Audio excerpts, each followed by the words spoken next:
सस्ता हेब petrol news कड़ परवर्ती प्रसंग तेल दर कमिब कि ये प्रश्नटी समस्त को निश्चय आंदोलित करुच्ची विशेषकर जितेबाला अंतर्जातीय बजार में तैल दर ह्रास हुए विशेषकर वर्तमान परिप्रेक्षी में देखा ट्रंप का टारिफ घोषणा परोक्ष भाव में विश्व तैल बजार को प्रभावित कर अशोधित तैल मूल्य लगातार कमिबारे लगी अमेरिकार टारिफ वृद्धि जो बजार में अस्थिरता अनिश्चितता सृष्टि होती और बड़ बड़ कंपनी या द्वारा प्रभावित होती जार प्रभाव में अशोधित तैल दर ह्रास पाई बैरेल पिछा 60 अमेरिकीय डॉलर तलकू तैल दर खसी जाइए रविवार राति अशोधित तैल दर 3% ह्रास पाई पूर्व सप्ताह 6% खसी अशोधित तैल दर एप्रिल 2021 पर अशोधित तैल दर सर्वनिम्न स्तर में पहुंची एवं तैल कंपानी गुड़िक तेणु नजर रही खुचुरा बजार में दर ह्रास पाइब कि फोकस रे Indian oil Reliance ONGC Indian oil इत्यादि भारत पेट्रोलियम भली बड़ बड़ कंपानी और टारिफ तालिकार क्रूड ऑयल नथिले भी ये बजार टारिफ माड़े प्रभावित होइछि जार प्रतिफलन आमे आशा करि परिबा कि साधारण लोक माने आशा करि परिबे कि पेट्रोल डीजेल दर कमिब कि से संपर्क में अधिक आलोचना करबा आम सहित सर्वभारतीय पेट्रोलियम डीलर्स संघर महासचिव संजय लाठ जोड़ी होइछन्ति सुक्त लाठ स्वागत करबा आलोचना को प्रकृत में समीकरण कौन कहूँ सुजोग रही कि जे पेट्रोल डीजेल दर ह्रास पाइब जेतेबेले माने अंतर्जातीय बजार तैल दर कमिलानी अंतर्जातीय बजार रे जदि आजिका तैल दर देखिबा ताले निश्चित भाव में तैल दाम कमिबार सुजोग रहिला एवं आज एबे बोधे अल्प समय पूर्व जहाँ अन्य न्यूज चैनल खबर पाउछि जे केंद्र सरकार एक्साइज ड्यूटी वृद्धि करिसंती पेट्रोल डीजेल रे 2 टंका लेखे तार अर्थ होछि जे तैल कंपनी माने मूल दर 2 टंका कमेइथिबे एवं एक्साइज ड्यूटी वृद्धि हेइथिबो एई एक्साइज ड्यूटी वृद्धि हवा द्वारा केंद्र सरकार जो प्री कोविड लेवल ठारू भी तलू को पड़े एक्साइज ड्यूटी कलेक्शन रे सेटा को आउ थरे नॉर्मलाइज करले बोली कुहा जाई पारे किंतु एथरे साधारण लोकंकर फायदा कोन हला फायदा हला नहीं एक द्वितीय रे साधारण लोकंकर फायदा करबा पई हेले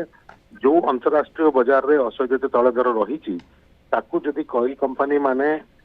इम्प्लीमेंट करंती तार इंपैक्ट ताकू ताहले सेटा मते लागुछि जे संगे संगे करिवे नहीं कारण ऑयल जो $60 $65 रेंज को आसीची जेटा गोटे स्थायी प्राइस बोली कुहा जाई पारिबो नाही कारण जो भली टैरिफ वॉर रे एंटायर वर्ल्ड रे स्टॉक मार्केट तो आरंभ करी कमोडिटीज मार्केट रे गोटे रिएक्शन देखिया को मिलिची ये रिएक्शन टी 15 दिन रे स्टेबिलाइज हला परे जदि क्रूड ऑयल दाम $60-65 रहे ताहले तैल कंपनी माने निश्चित भाव में दाम कमेया को बाध्य हेबे किंतु जो ऑटोमेटिक मेकानिज्म कथा जेतेबेले दर बढ़ीतिला सेतेबेले लोकों को बुझाई दिया जाइथिला जे ऑटोमेटिक मेकानिज्म रही जदि अंतर्जातीय बजार रे तैल बढ़े कि कमे तार सीधासख प्रतिफलन लोकों पॉकेट ऊपर को आसीबो किंतु से भली देखा जाउ नाही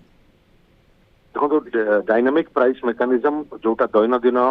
इंपैक्ट करूतला बढ़ुतला घटुतला सेटा को गोटे समय रे केंद्र सरकार ऑयल कंपनी को आदेश देले स्थगित रखिबा पई जेतोले क्रूड ऑयल $120-30 क्रॉस करिगला एवं तैल कंपनी मानकू हानि सहया को पड़ला परवर्ती समय रे जेतोले क्रूड ऑयल रो दाम कमिला सेतोले तैल कंपनी माने लाभ करिक ताको मेकअप कले तो सेपेठू हमें कहि परिबा जे स्थगित रहिछि डायनामिक प्राइस मेकानिज्म आउ एबे तैल कंपनी माने ही निर्धारण करतंती केबे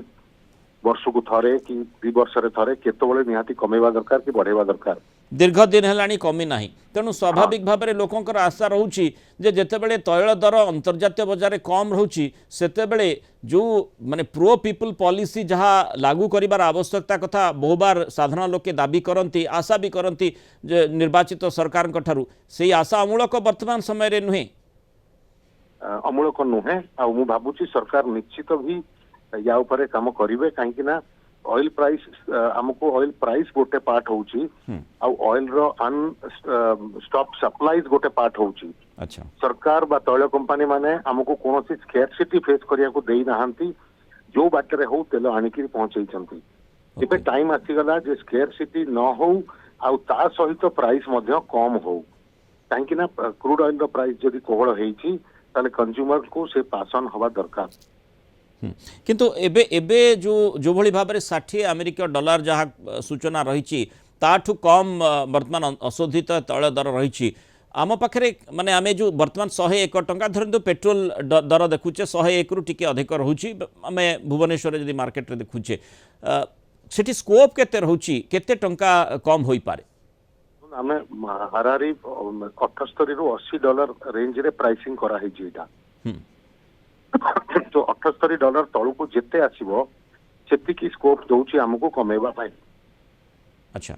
तार अर्थ जदि आज $60 अच्छी ताले $18 ह्रास पाइला रेट बोली कंज्यूमर पाई आमे कहि परिबा एवं 50 पैसा लिटर हिसाब रे थंब रूल गोटे हाराहारी 9 टंका लिटर को ह्रास पाई परिबो जदि $60 हुए